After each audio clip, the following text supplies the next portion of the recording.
What a great group of folks we have here today. Thanks for being here. I am the Milwaukee Press Club president. My name is Mary Ann Lazarski. I'm with Milwaukee PBS. Again, I'm happy to be here today with the president of the Milwaukee Metropolitan Association of Commerce, Gail Kooyenga. I want to tell you a little bit about him before we begin. He joined the MMAC in January in a newly created position as senior vice president. He served 12 years in the Wisconsin Legislature, including 8 years in the Assembly in the 14th District and 4 years in the State Senate in the 5th District before deciding in 2022 not to seek re-election. A Republican who represented Brookfield and other suburbs west of Milwaukee. He's also a lieutenant colonel in the U.S. Army Reserve. Kooyenga is a certified public accountant who previously served as CFO for Stonehouse Water Technologies, LLC, in Milwaukee's Global Water Center, and held accounting positions at several other firms, including as senior manager CPA for KPMG. Before we get started, I want to thank our event sponsors. Our presenting sponsor is Spectrum News One. Our supporting sponsor is We Energies. I'd also like to thank our event partner, WisPolitics.com. WisPolitics.com partners with the Press Club for this luncheon as part of its ongoing event series in Milwaukee, sponsored by UW Milwaukee, Wisconsin Academy of Global Education and Training, 1125 at Pabst, the Medical College of Wisconsin, Commercial Association of Realtors, and Spectrum. I would also like to introduce our media panel for today. First journalist is Carl Ebert from the Milwaukee Journal-Sentinel. Next to him is Rich Kirchen, Milwaukee Business Journal, and Meredith Meyer from Biz Times, Milwaukee. Thank you for being here. Without further ado, please welcome Gail Kooyenga.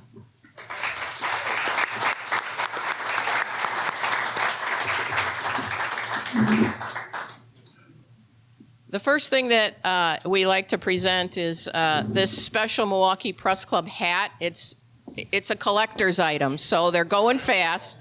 And if you want one, they're up front. See Joette. And so you get one of these prized hats that you can wear around town. All right? All right.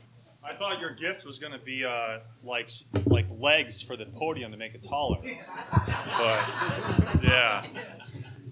In the Capitol, they would do that. They had the desks are built for people not my height, so they had extensions on the bottom to make that taller. But hey, it's a pleasure to be here. I am in the midst of a lot of history in Milwaukee at this place, and so it's truly an honor to be up here. But I am a competitive guy by nature, so as impressive it is that the Milwaukee Press Club has been here since 1885, MMAC has you beat because we've been around since 1861. So, but to be in that very small category of organizations that have been around for that long is saying a lot. There's been a lot of history. And the one thing that is for certain in that history and in our future is that we are in a landscape that will be constantly shifting and making changes. And so I'm really honored to be in a position at the MMAC who has been at the forefront of observing those changes and making sure that we're making changes as a community to accommodate those changes and be a globally competitive region. So I remember moving to Milwaukee in 2001, actually September 2001, that historic month. And I started the job at KPMG. And I remember I said, hey, how long till I could move to a different city? And they're like, well, I want to move to a different city. I was like, well, I want to go somewhere cool, you know.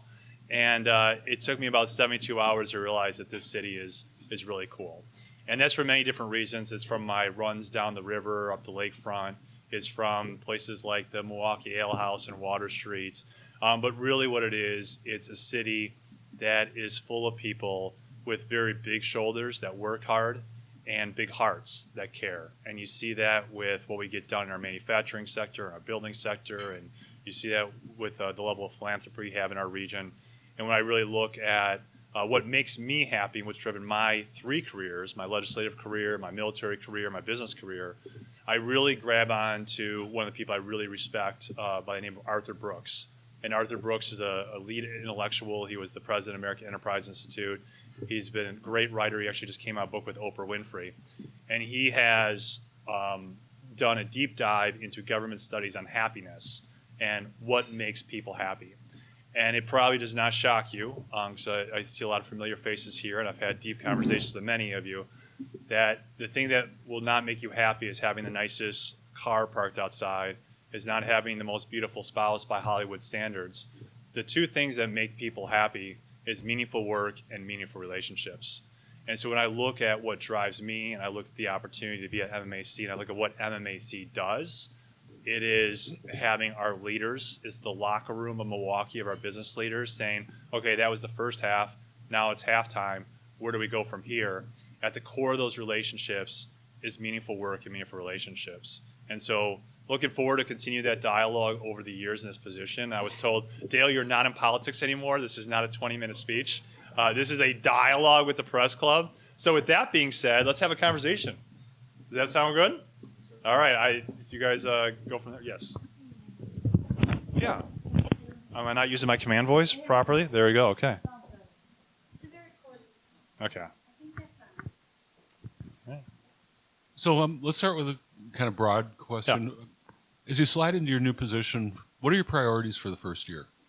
Yeah, well, first governance 101 is my priorities would be the board's priorities. And so when you look at the priorities of MMAC, our vision is to be a region that's globally competitive, support high-value jobs, sustain a vibrant quality of life for all. And that's really driven our legislative agenda. It's driven our programming. It's driven what we do with M7, economic development. And so right now our 4 strategy pillars at MMAC to accomplish that is growth, economic growth, demographic growth. And demographic growth is a big issue. We can talk about that. So growth, livability, we want to be a great place to live. That's why we fought hard to make sure that the Bucks and the Brewers were here. Growth, livability, talent is making sure that we have the international talent here to make sure that there's tens of thousands of kids that are talented but are not able to get through a school system and circumstances are not allowing them to tap that talent. So make sure that talent. And that brings me to the last one, which is equity. And equity is a word that makes some people's heads explode in some places. I think some people are talking past each other on that issue. And it's very simply is, I'm a CPA, we are a business chamber. Equity is assets equals owners, liabilities plus owners' equity. It's ownership. And all we're saying with that is that we want to have a community where everyone has the opportunity to be owners, where everyone feels like owners, and we realize that we're all in together as a community.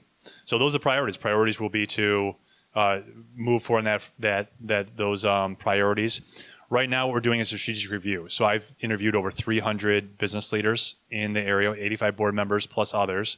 And the conversation was, what are our region's assets? What are our region's liabilities? And what can MMAC do better? And so what we're doing right now is between now and April 1 is we're having a strategic review committee, and we will discuss what we're doing and why we're doing it. And then we will come out and say, these are our priorities going forward. And I think some of that will look familiar. I mean, we're still going to advocate on school choice and education in general. We're still going to move and lean into economic development through M7.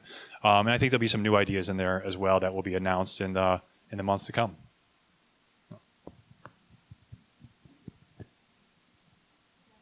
Hi, good to see you again.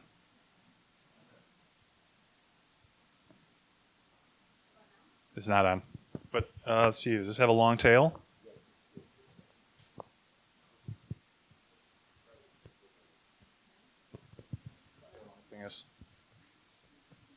Okay, thank you. We're improvising. I love it.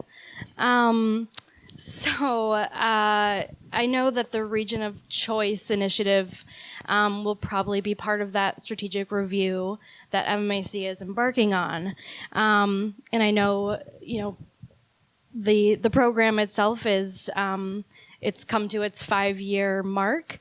And of course, this was something that MMAC rolled out in 2018 to help boost representation of Black and Brown employees at area companies. And so you may not know what the Region of Choice 2.0 may look like quite yet, but what do you envision for, carrying on the mission of the Region of Choice initiative? Thank you for that. And so first thing that you said, and it has been universally accepted, is that the Region of Choice efforts have been a huge success. And we heard that from individuals, but also when I had these conversations with 300 CEOs, Tim had similar conversations. Tim Sheehy, the current president until January 2nd, he had similar conversations 5-6 years ago, and racial disparities rose to number 1 at that time. And now on the list, it was close to 4 or 5 as far as there. So there's been progress on that, but by no means have we reached a destination. And then also, I would tell you some of the things that concern me is the butterfly effect of how one George Floyd incident can completely erase gains that were previously realized on that issue. So it will definitely be a priority in Region of Choice 2.0. The leader on our team that has really taken that bull by the horns and has done great work is Corey Joe Biddle. And so Corey Joe Biddle right now is talking to the different stakeholders on that. They're coming up with ideas, and that will go to our strategic review committee as far as what that looks like. And I don't know if that will all be done by April 1 or if that will run through this year. As you know, the Region of Choice pledge runs through 2024 still, but we will come out. And I think there'll be some aspects that look similar to that as far as employers saying we want to have more diversity to represent the market, and have more opportunities. But there may be other aspects as well as far as supporting smaller minority-owned businesses, other opportunities, introductions, and go from there. So. Dale, Region of Choice, of course, is a voluntary program. It's employers who want to make progress in terms of hiring and promoting racial minorities in their employee base. Obviously, DEI has become a hot button issue the last year or two, and it's an issue today before the UW Board of Regents as they're reconsidering this funding compromise with the state legislature. I'm just wondering, what your take is, or where you come down in terms of what the UW system is doing with DEI and just the whole controversy with the regents and the legislature. Yeah. So, I went through our strategic pillars on that, what's important to us, and a lot of those issues that are part of DEI, the equity issue in particular we talked about, is important to us, support our members. And businesses aren't only doing this because they want to be good members of the community. They're also doing this because they look at the market, they look at the opportunities, and see that that's also good for business. I think that when you look at the University of Wisconsin and that the system going back and forth, we're very happy that there's been compromise. I think it's not good for talent, and it's not good for the state to have these types of issues that are sitting out there. And we're also really happy to see that an engineering building is being done at University of Wisconsin. But there's other priorities to be done. I mean, we want to see University of Wisconsin Milwaukee. We need more healthcare workers, and they have a healthcare sciences building that needs to be approved as well. So, I think there's a room for a lot of improvement in the relationship between the legislature and the UW system, and definitely want to be part of seeing that improve relations. And happy there's a compromise, but I'm sure that these issues will come up again in the future. Speaking of UWM, as a proud Milwaukee Panther, I'll thank you. There's two of us. Go Panthers. Right. So every year the State Building Commission meets, and UWM has some proposals. Actually, they have to go through the regents first, and it does seem like a lot more buildings get constructed in Madison and other campuses than Milwaukee. I mean, what kind of lobbying is MMAC doing? What kind of arm twisting is going on in the background? I mean, and has UWM asked you to get involved? Yeah, well, UWM has asked us to get involved, and we're happy to do that because we believe and we know that UWM is a huge asset to our community. They're just different institutions, and so we don't see it as, Madison versus Milwaukee. We see that our region needs both, and they have different types of programming. I'll just give you an example with the engineering. Is the UW? I've been told that UW Madison engineering is an attraction more so for an academic engineer and international talent and folks from around the nation who want to go into engineering. UWM's engineering program is more likely to attract of that family-owned manufacturing business. So there's different markets that they're serving. But a particular interest to us with UW Milwaukee is that Milwaukee is a first generation. There's few colleges in the nation that are as good as first generation college university access as UWM, and that's really important to our region as well. So, I mean, our employers rely upon both institutions. We engage as our members want to engage, and we wanted to see the UW engineering building down, but we also want to see a lot of buildings down at UWM as well. And so, there's room for more improvements there, and we'll be working with them in the future on that.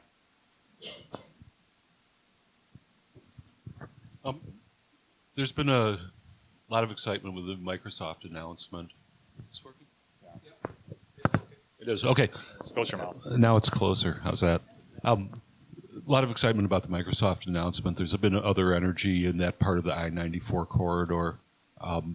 Just wondering, from your perspective, what needs to happen to build on that and to keep that momentum going? Yeah.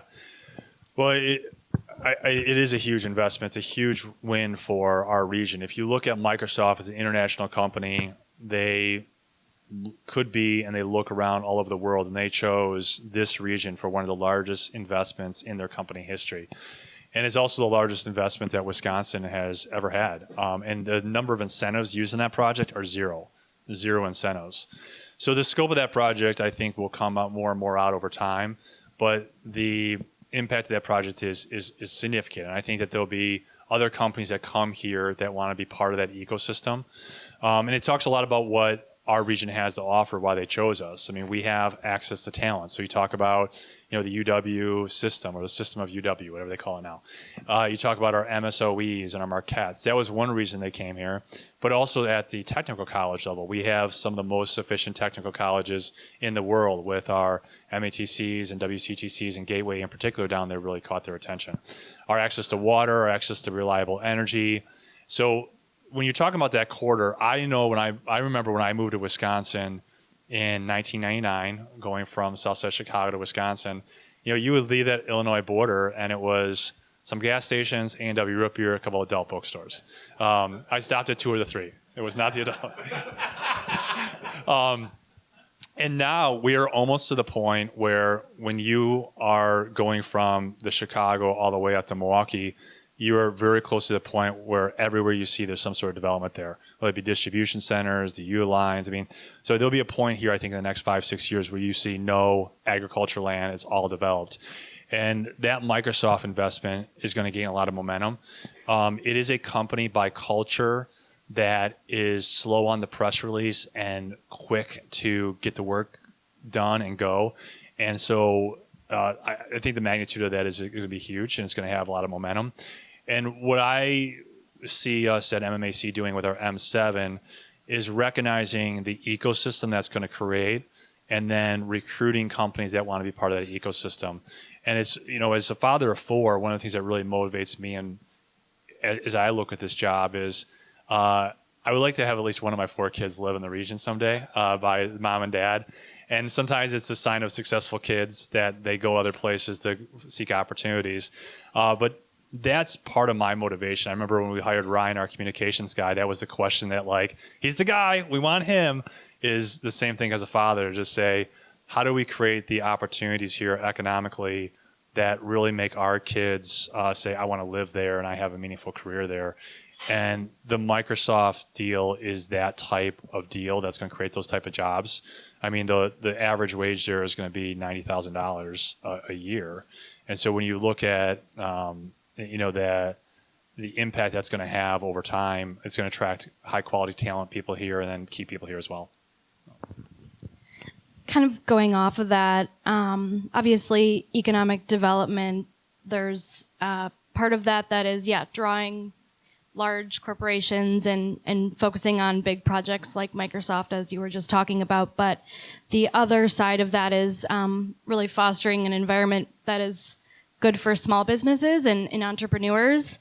So can you talk a little bit about how you plan to kind of balance those two efforts within, the larger effort of economic development? Yeah, they're both a priority. I mean, the majority of the members of the MMAC are small businesses. So about 80% of our members are considered small businesses. And it's no doubt that a healthy ecosystem for economics includes small, medium, and large businesses. And so, we really have a lot of programming around that. We have a program where successful entrepreneurs coach newer entrepreneurs on what success looks like and best practices. More than any other chamber that I visited, and I visited many and studied others, is that we keep our dues amount really, really low in order to have a lot of members. So if you look at the Chicagoland Chamber, they have about 1,000 members. Dallas-Fort Worth, 800. We have over 2,000. And we have that because we want to have a broad chamber with different types of businesses. And I think that's also a more diverse chamber when you have that. The other aspect of that is our board is really encompassed by a lot of small business owners as well, and also individuals that understand entrepreneurship, like the Dana Guthries and Chris Abley. That means a lot to him, and Andy Newsmaker. So we very intentionally on our board have businesses that are representative, both from a diversity perspective and from a size of the business perspective, to make sure that is part of our programming and a priority going forward. Yeah. And I also say a lot of this too is recognizing what we do and what we don't do. So when we say that this is important to us, it's also important to recognize that there's a lot of other not-for-profits and other associations that are better to take the lead on some of issues. So, I just read a book called Startup Community, and one of the points in that book is like, yes, we could support that, but a good ecosystem also has to create within the startup community. I think we have some good players in there that are also doing some good work in that space, and we're here to support those organizations as well. Dale, you were involved somewhat, at least, in there was a delegation from Portland that visited Milwaukee a couple months ago. Yeah. To learn more about good things going on here that they could learn from and maybe adopt.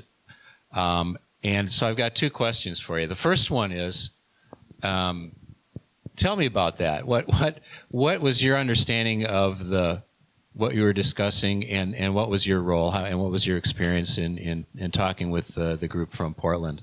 Yeah, so the Portland Chamber reached out. The president of the Portland Chamber has ties to Milwaukee. And so he reached out and said, hey, and we've also heard that Milwaukee has a lot of momentum. We would like to go out there and check out what's going on. So a team of us coordinated a visit with 80 professionals from Portland. They came here, and we met with them throughout that experience. But the feedback was refreshing. I mean, they were so excited about what's going on in our city. And the word I kept on hearing, must be like a West Coast word, because I don't hear that word much around here. They kept on saying, Milwaukee has significant swagger. We have swagger. And I'm so proud of this city, and it's so cool to recognize when other people come here and recognize the Milwaukee swagger. So a couple of key points from that. I mean, I think that there's definitely some public policy issues that they brought up that they would point to, saying Portland has gone the wrong direction with a dying downtown, and the very sad stories of them putting tarps over bodies on the street because their coroner can't get to the number of dead bodies on the street fast enough. And they pointed to things like legalized drugs. The other thing that they pointed out that is shocking in my interviews with 300 executives, 300 executives. And what's shocking is not only what was said, but what was not said. Nobody said that one of the liabilities of the Milwaukee region was homelessness. If you go around the nation and you talk to other executives in their downtowns, number 1, 2, or 3, homelessness. So a couple of key points in that before I move on from that point is it does not mean that we don't have a homeless problem. We have a homeless problem. Relatively speaking, we don't have a homeless problem like other places. And we really need to applaud. It's so typical in not-for-profit spaces. You don't get attention sometimes if it's not visible. We have to applaud both the government and the not-for-profit actors that make that a reality. So places like the Milwaukee Rescue Mission. I remember Chris Abley told me 10 years ago, I said, what are you going to do as county exec? Yeah, I'm going to solve homelessness. Okay, have at it. And sure enough, the strategies that Milwaukee County did with other partners have really set us apart on that. And so it's a whole conversation you could have with the folks in Milwaukee County, what that looks like and why it's working. But other cities around our nation, I spend every month I'm in Minneapolis, St. Paul for Army duty. And what happened to their downtown is absolutely shocking. As a result of George Floyd and distrust, and then just like the momentum shifting the other way. Milwaukee's quite the other than that. The University of Toronto publishes cell phone data as far as what's going on downtowns, And if you look at the largest metros in the country, we're in the top 15% as far as the amount of foot traffic coming back downtown. Significant growth here. And I love the fact that our mayor has a big, hairy, audacious goal, which is going from 600,000 people to 1 million. Like, I love it. And so what can we do to, tell our story as a community and support those types of big ideas? So for some reason, the Wall Street Journal didn't run a story about your visit until I think it was Thanksgiving weekend. And I'm sure you saw this story. I did, yep. Hipster-friendly Portland tries the Milwaukee way. And the main point seems to be that we keep the streets and sidewalks clean. That was one thing that they learned. But the reporter said in years past, when Portland was one of the coolest, fastest growing cities, parodied in shows like Portlandia, such a visit would have been like Andy Warhol seeking style tips from Andy Griffith. So as Andy Griffith, what's your response? No, it speaks to that Milwaukee still maybe has an image problem, or like the word's not really getting out. I mean, how do you turn around that? I mean, it's one thing, when we have visitors here, we can show them, and like you had the group from Portland. But I mean, what's your message? How does Milwaukee just sort of deal with what is still that Laverne and Shirley thing? Yeah. So I think you're calling like the tall CPA guy a little dorky there, but I'll get over this. No, I mean, there's definitely an image of Milwaukee that could be improved upon. Let's go back to my asset conversation. So one of the assets is that we have a humble, humility here, and we're not very quick to dance in the end zone. And we should, quite frankly, do a lot more dancing in the end zone. And so, because we have a story to tell. And I think, that would be part of a strategic review, is how do we tell this story more about what's going on in Milwaukee? I mean, that's why we're having the Republican National Committee here, not because we love politics. Because I don't think most people love politics, but people love telling the story of their region and their neighborhood and what's going on. And that's what the opportunity arises of, is saying, here's Milwaukee, here's what we do, here's why we're doing it. And there's so many different stories here. I mean, you talk about a lot of cities don't have a lake. They don't have a river. We have a river and we have a lake. We are known for manufacturing, but that's like it's part of the story. What's really going on is we're known for financial fintech with FIS and Fiserv. And you look at our healthcare providers here. We have disproportionately more insurance companies. And I mean, I go down the list of the food and beverage cluster that we have here in the area. So our economy is pretty resilient because of the strength of our economy. And I think telling more of that story, and where the future is headed is where Milwaukee is at. So I recently saw some analysis, and it said something to the effect that Milwaukee, or just in general, manufacturing was on the decline, because the number of manufacturing jobs in the region has significantly declined. Well, my question back to that was, well, what has happened to manufacturing output? Well, manufacturing output over that same time has significantly increased. So what do we call that? We call it efficiencies or productivity. And the only two ways to grow an economy is through productivity and people.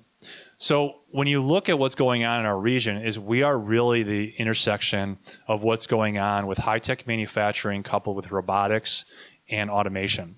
And that's happening here. We have leaders in this space like Rockwell, but we also have a bunch of other companies that you wouldn't recognize off the tip of my tongue that are in that space as far as finding efficiencies in manufacturing. So we actually represent more of the manufacturing sector of America than we have for generations, because we continue to produce and we're doing it with a lot of efficiencies. The other thing is that we have the second highest per capita employment in manufacturing. And that leads us to one of our goals is to be among the top per capita income regions in the country. So if you look at that, we have a lot of success on that. That's one of our metrics. And so, I understand, I'm not going to discount that Milwaukee has a certain reputation that's maybe more, Laverne and Shirley and more old school. But the fact is, when you get people here and they understand the city, that's gone quickly. And one of the consistent themes I heard from the CEOs of companies like the GE Healthcares and companies that have to have an international presence, and they say, hey, we need you in Milwaukee. And the reaction is, Milwaukee? Like, with my family? Yeah, Milwaukee, you probably want to take your family. And that's the conversation on the back end. On the front end. On the back end, it's, I'm not leaving Milwaukee. My wife, our kids, we're happy with our school. We're happy with the arts, and we're happy with the sports, and we're happy with the recreation in close proximity. And so it's really hard to get them to leave here. And so I think we just need to do a better job telling that story. And that's just going to happen with time. So overall, I was happy with the Wall Street Journal article. But I understand what you're saying, that there was still a little bit of, Milwaukee. But I think every single year we're moving past that. And I'm especially happy with, I think we have some great people like, our county exec's doing a great job marketing Milwaukee. Our mayor's doing a great job of marketing Milwaukee. And we also have a community full of business leaders who are doing a really good job marketing Milwaukee. And so we're going to keep leveraging that as well. Dale, you mentioned the 2024 RNC that's coming up this summer. And it's expected to bring, $250 million in economic impact to the region, which is huge. Tell me a little bit about how MMAC is getting involved in, the discussions with the organizers, local or national, and how, you guys are really going to be advocating for some of those dollars to be spent with local businesses. Yeah, so the MMAC was critical in pulling a team together with partners to make sure that that was housed here and brought to Milwaukee. And that was a broad coalition, a lot of partners. As far as a lot of the aspects you're speaking to, that's more the host committee. That's not internalized within MMAC. But obviously we will be doing everything we can to highlight the region and trying to maximize the economic impact of that. MMAC is doing more administrative stuff for the host committee as well. They don't have all the accounting system stuff like that. But generally speaking, we'll try to give small businesses opportunities at the door and have some events like that. But the biggest thing here, I think, is giving a positive face to Milwaukee and making sure it's a successful event. So one of the things that we're lobbying on right now is the federal grant for security has not changed since 2001. And so we're lobbying to increase that amount. We have great champions on that, like Congressman Brian Stile and Congressman Gwynn Moore and other bipartisan support in the Congress to make sure that security grant is increased, so that make sure that security is properly funded, which is one of our primary concerns. This is kind of a follow-up on the image question. You'd mentioned the mayor's goal of getting the population to 1 million. He also said that jobs are an important part of that. What else needs to happen in order to keep population growing in the region? Yeah, it's a great question. A couple different aspects there is I saw in the Wall Street Journal that the relationship between population growth and rent or cost of living is 1%, 1%. So in other words, primarily in Europe, cities that are seeing an influx of immigrants is if you have a, let's say, 8% increase in the flow of people into your city, you could expect an 8% increase in rents. And so that's a problem from a purely populist sentiment and a political problem. If you're going to be successful in an influx of people in your community, you better have a housing situation that's already to accommodate that growth. And so one of the organizations that are part of MMAC that you probably never heard about is called the Milwaukee Development Corporation. And the Milwaukee Development Corporation is a real estate-focused subsidiary that is in the real estate space, and workforce housing is part of what they do. And so we partner with Habitat for Humanity. We were the ones that built the Library Hill apartments here in Wisconsin and are still in that space. In association with Near West Side Partners, we have bought an apartment building. We cleaned up the prostitution and drug issues there and then turned it over to more responsible investors. And so we need to do a lot to make sure that our housing is adequate. I think the other issue that's really, headwinds against population growth is the perception and reality. And there's two different issues there, perception and reality, because I think depending on who you talk to, there's things to unpack there. But the crime issue is we need to deal with the crime issue in Milwaukee. Because it's a problem. And if you look at statistically, the city of Milwaukee is one of the more dangerous cities across the U.S. Now, I think there's a dichotomy there where downtown, the vast majority of us feel safe. Like I said before, on the vagrant issue or the homelessness issue, we don't see that. We don't see a lot of random crime downtown. But the fact is, in general, throughout the Milwaukee area, there is a crime issue. And so that issue has to be addressed if we're going to see significant growth. But, I think that issue could be addressed. And for the first time we're seeing in decades, we have the city of Milwaukee adding police officers to the street, which maybe you're going to get there with a question, but I think that really talks to like what MMAC is MMAC is a nonpartisan, bipartisan, let's find the adults and put them in the room organization. And because of that, what we just realized was a very significant game-changing legislation that was passed in Madison. And there's a lot of different aspects to that, but let me just point out how that happened and why that needed to happen. Is the city of Milwaukee and county of Milwaukee, we're looking at significant cuts of services, a degradation to your park system, the closing of libraries, the drastic reduction in police and fire. And all that was because of mistakes that were made when nobody was in the room politically decades ago, and that was to have Milwaukee County and Milwaukee City have their own pension fund.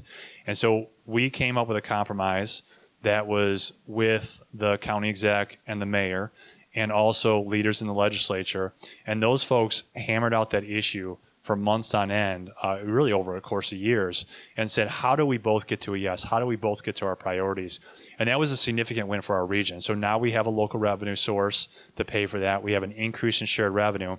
And because of that, you're seeing a fiscal solvency in the city and county, which I really believe will help solve those problems going forward and keep seeing that population growth we want to see.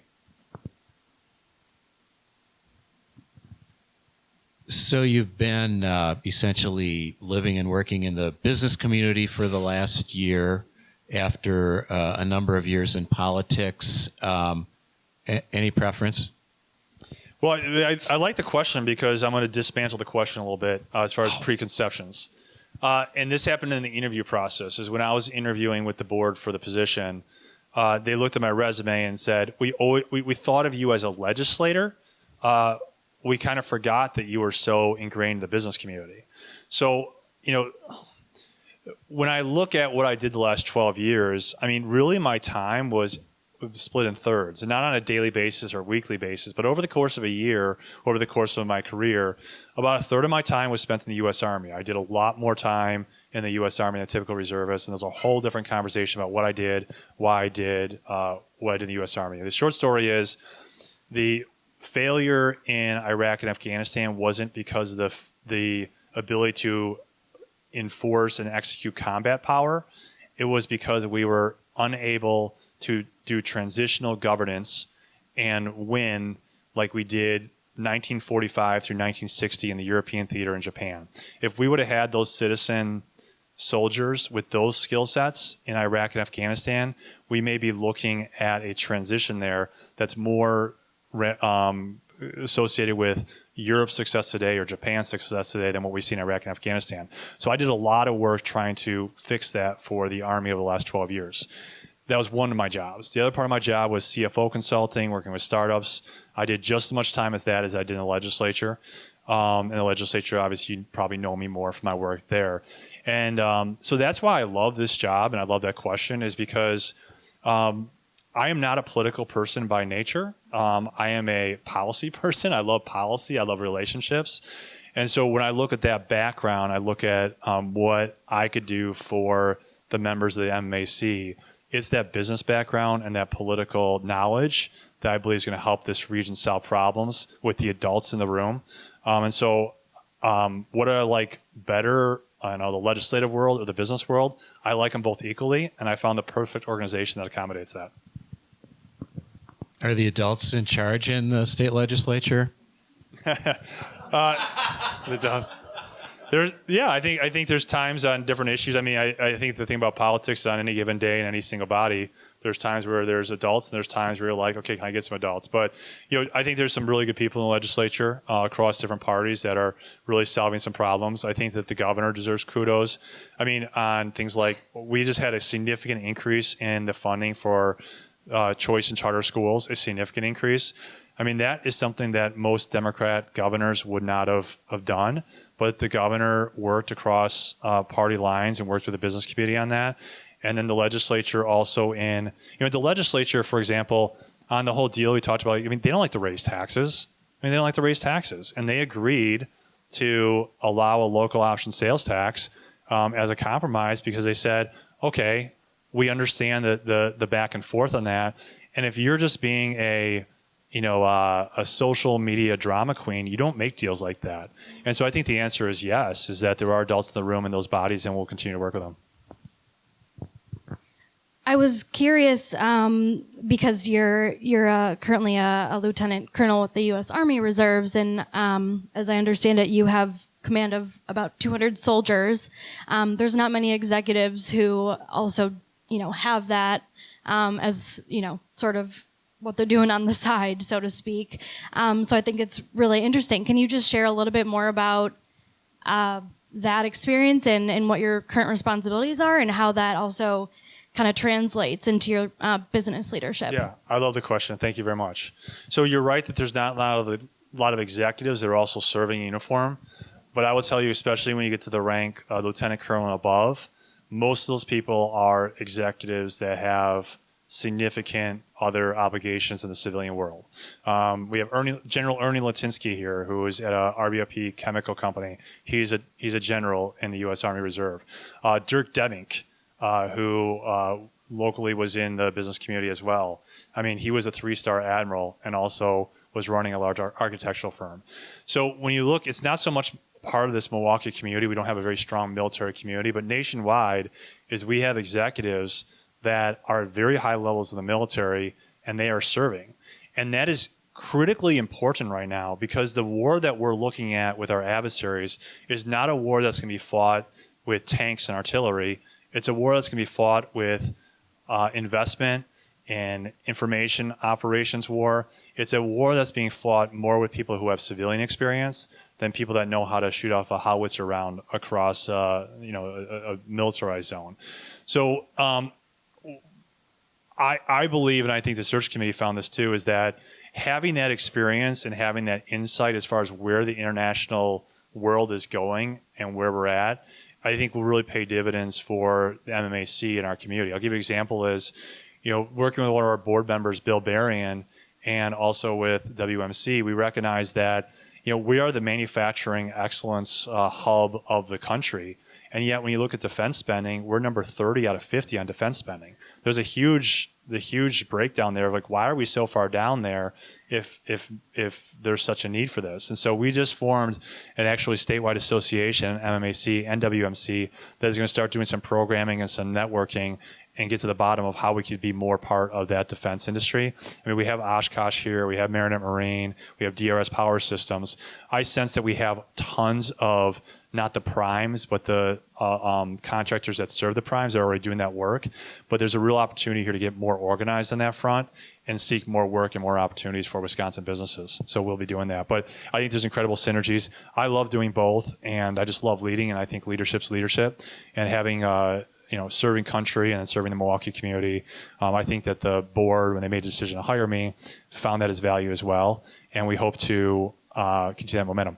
Last thought on that is also, I would like to see this community be quicker to embrace veterans returning to the workforce. And so we're really going to do a lot of work with Mission Wisconsin. I already told Mission Wisconsin, hey, start sending me your resume so we can see who you have, and we'll find them a job. I apologize, not all those resumes get to our members, because one of them I stopped right there and hired her on the spot. And so Angel Ramirez joined our team because I saw her resume, Navy for 5 years, and then went to University of Wisconsin, Milwaukee, and saw that resume. I said, she needs to be the MMAC, so we stole her.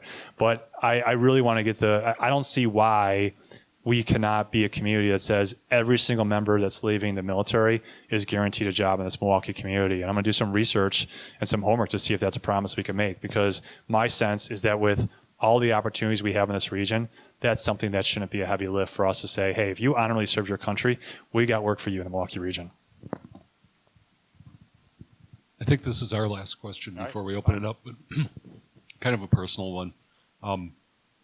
Throughout this transition, there's been a lot of accolades for Tim Sheehy and what he's accomplished in 30 years. When you look at the path ahead for you, what do you hope people will say about Dale when he's ready to move on? Yeah. Well, let me start with Tim, because I think the reason that Tim has been so successful is Tim never made it about Tim. And so, about your question as far as like what will people say about Dale Kooyenga in how many years I retire from this? is I think it's the wrong question. I think Tim's success and Tim's respect in the community is because Tim never asked himself that question. Tim never said, oh, what is Tim going to be known for 31 years from now? Now, I think if you're a leader and you're a good listener, you're naturally going to have that happen. And so that's where we'll end up, is I will end up making my mark on MMAC based on like what I hear from the community, primarily from our board and other members, and then by making that happen. And let me just give you what I think one of Tim's greatest legacies will be and is. And that was back, you look at 1990, and you had two people that took a tremendous risk. And the one was Howard Fuller, who was a frustrated former superintendent of the Milwaukee Public Schools. And you have Tim Sheehy, who was a very young new president of a major metro city association. And they said something has to fix, and they went to the board and made a proposal. And they said, let's embrace this new concept called school choice. At that point in time, school choice was nothing more than a chapter in a Milton Friedman book called Free to Choose.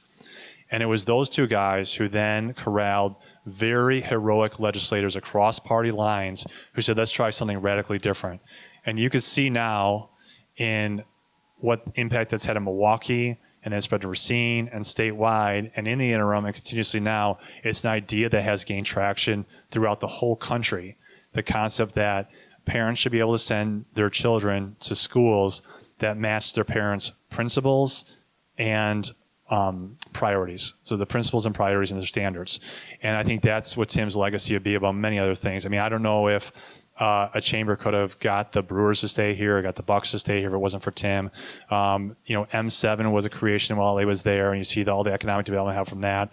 So I think there's many things that Tim accomplished, and you should have him speak sometime, because he did say 31 years he was never asked to speak here, and he wasn't salty, but he's like, wow, I've been there for 31 years. They never asked me to speak, and the young buck gets to speak.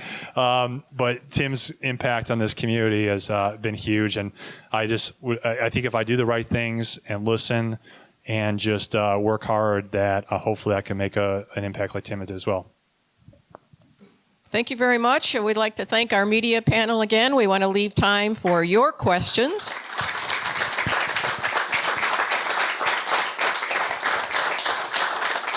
So if you have a question, please raise your hand. Joette will come around with the microphone.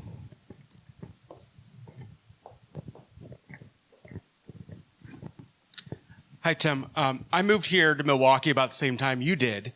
And at that time, Milwaukee was a ghost town, or becoming a ghost town. No one came downtown.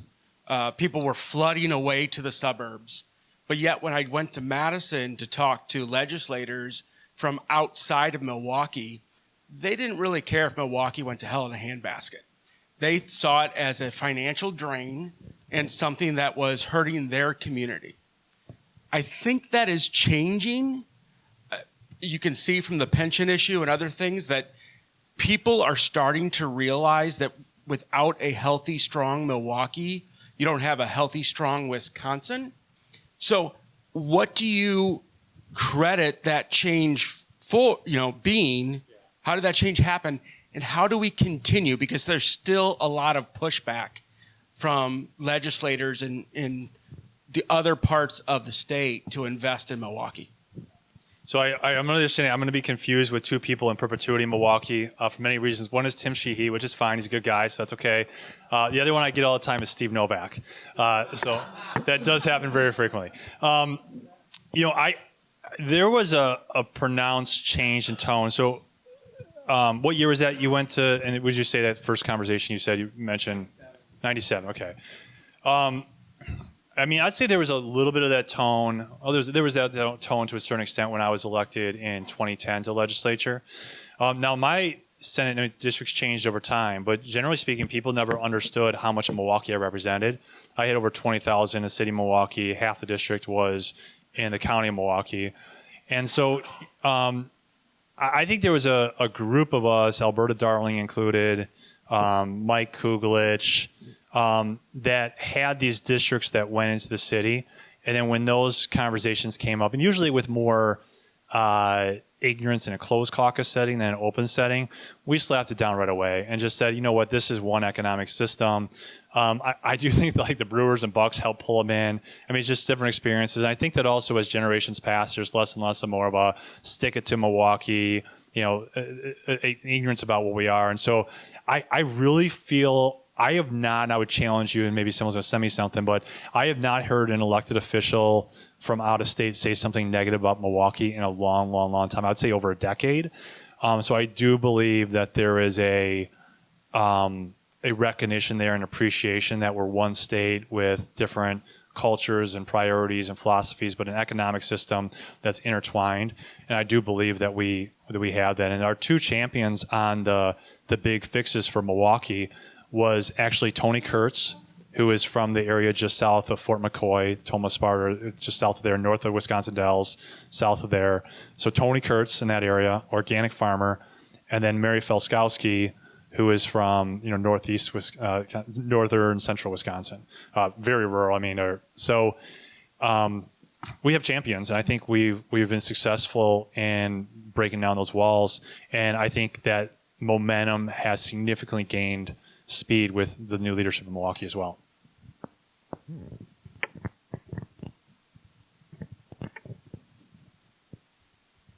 I like your word swagger. How would you the 25 to 35-year-old age bracket? How do you take it beyond swagger and specifically get them attracted to coming outside the state? Yeah. So increasingly so is that age demographic you pointed out. They're selecting regions then jobs, not jobs then regions.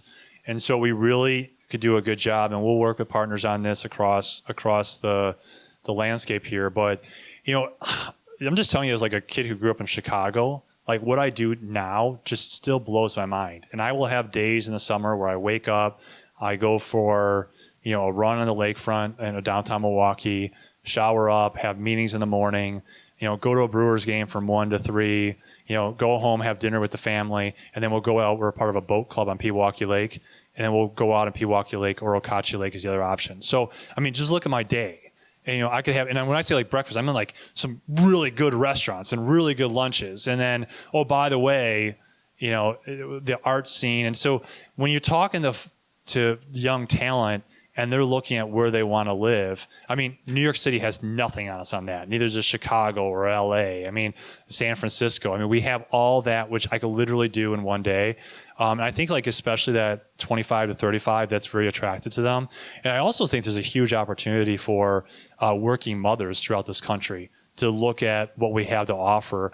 And I think it's a false choice that parents have to decide between their careers and their family.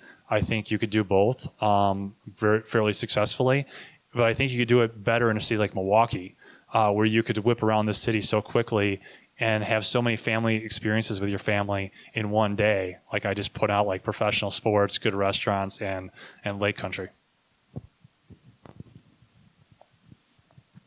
Yeah, so use your own. I mean, it's from a go out there and fight speech. I mean, use your own means. I mean, tell people how much you love Milwaukee.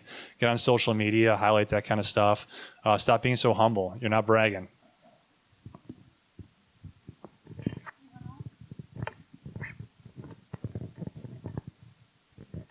Hi, thanks for this opportunity. First and foremost, I was just speaking with one of the colleagues here. And first of all, what is your height? It's I'm thinking 6'5", right? It's 6'7". 6'7". And it's 2 meters exactly when you're deployed. Because they will ask. So I was talking to a gentleman earlier, Jeff, and we were speaking about the relation between home-based businesses and brick and mortar. And I was just wondering, you spoke earlier about Microsoft and how that could possibly change the dynamics of manufacturing jobs. Yep. When we see, for instance, home-based businesses on the rise, we're looking at a 75% increase versus the brick and mortar, which is sustainable from last year to this year. Do you see the projection changing with brick and mortar coming into the 2024? And if so, how does Microsoft fit into that equation?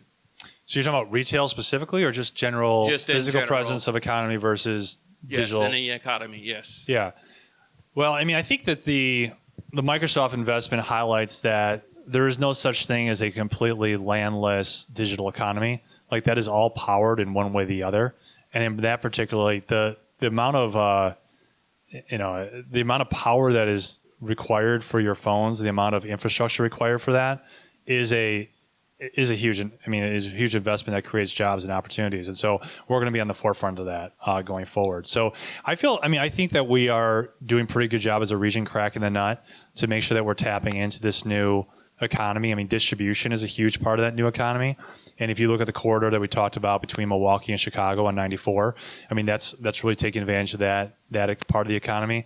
But I also think that, getting places like Kohl's to invest downtown Milwaukee, I really appreciate what guys like John Schlitzky and other CEOs are doing in our town, saying like, you need a physical presence. I think one of the things that COVID really showed us, especially in education, is that you cannot replicate physical presence. It doesn't work. You just can't. I mean, when Zoom says all their employees have to come back to the office, that should have us all scratch our heads. And I usually do this at events like this. I mean, can we have the same dynamic? Can we have the same type of conversation if this was done remotely? Like, we just can't.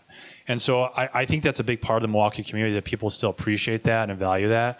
And I think it's one of our assets that is going to be differentiate us. That we're a place where people like to congregate, to be by each other, and that's going to attract talent and investment.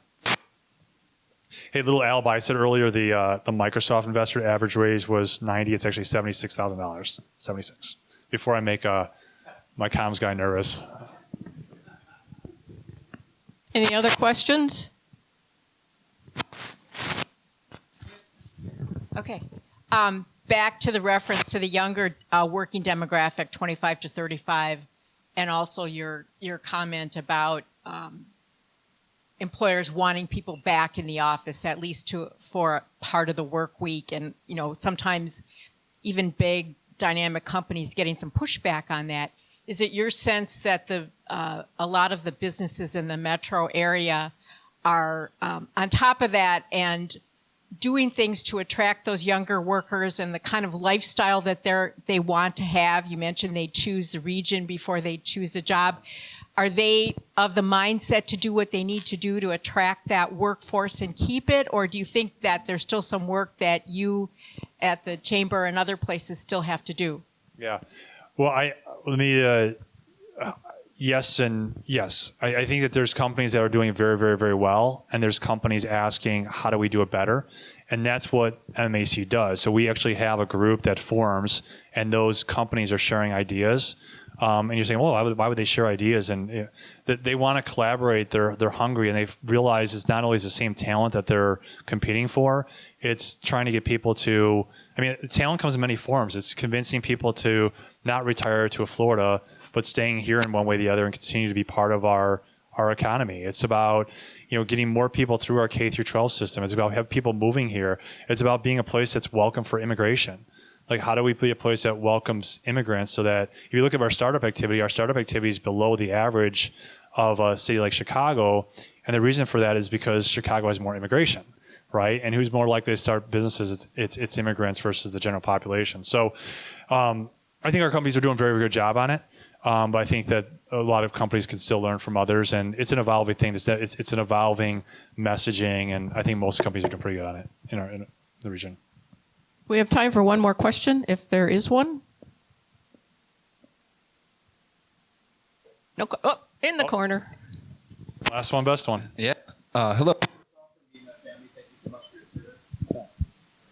service. Just going back to your thoughts on DEI, and I'm so proud that our chamber is really back on their feet and saying whether you're thinking about profits or you're thinking about morality, that DEI is where it's at. And thinking about a few weeks ago, we had a great real estate executive here saying to get to Mayor Chevy's goal of 1 million people are really going to be competing for firms and employment here in the city of Milwaukee. And so if the loudest person in the room sometimes is our state legislature saying DEI is maybe the biggest problem that we have here in Wisconsin, how do we, when I talk to national and international firms, I'm selfish, I'm trying to get commercial here, I'm trying to get my vacancy down for my commercial real estate. How do we get firms here when sometimes the loudest voice in the room or the pitch? I'm so happy you said the front side and the back side. Sometimes that front side, it seems that we're saying in Wisconsin that we don't like DEI. And then from the individual standpoint, instead of competing for firms. When you're a Marquette or you're a Baird or you're Northwestern Mutual, you're trying to get that C-suite or those executives from the people employer to come, those people that, like the firms, have choices between all these different places. How do, as business owners, do we push back and say, we're with our chamber and we really value DEI and we think that this is something that we need to integrate at all levels? I think now more than ever, and this is the press club, so this is the place to talk about this stuff, is it used to be single sources of news and you could drive, and so you could drive what you want to influence a news source in order to get your message out. On issues like what you're talking about is we all have a microphone. And so I'm skeptical that we're going to be able to change everyone's messaging on that issue to say, hey, this should be what the messaging on this issue looks like. All we can do is message for ourselves. And for ourselves, for MMAC, our members, we made very clear that we need to have a diverse community where everyone's thriving, where everyone has opportunities, because economically, it's all hands on deck. Our workforce between now and 2040 is going to increase by 1%. So not only is this the right thing to do, and if you look at the disparities between certain communities, there's huge disparities. And there's no doubt when you look at things like redlining, you look at educational access, that there's significant issues to still overcome. And so what matters more sometimes than the messaging does matter, is simply putting your money where your mouth is and getting things done. And that's where we're going to continue to do the region of choice things we talked about. We're going to continue to advocacy with our school system and partner with them and just keep moving in the right direction. And hopefully over time, those conversations are resolved and, move past talking past each other. Because what I have found on these issues is when you jump out of the political realm and you have a conversation that's more intimate, you find out that people are politically talking past each other. And when you get out of that political one-line Twitter X type debate and just have a person-to-person conversation, you find out there's not this huge divide that you otherwise think would be there. So thank you very much. Appreciate it. Thank you.